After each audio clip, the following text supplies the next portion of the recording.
চাট বনাই আছো মানে চাট কালি আহিলা এয়া মই হালধি কাটি আছো দেখিছে এলো হিয়লা এলো বনাই দিব পাৰিলা এইবোৰ কাটিলো এইবোৰ চাট বনালো এইটো এটা চাট এটা মুটো বনাই আছো তিনজনীয়া মুটো গা ধুৱাম আৰু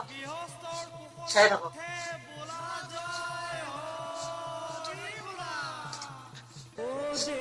লাও মাছ চটিছে গৰুবোৰ নোৱাই আছে তাৰপৰা গা ধুৱাব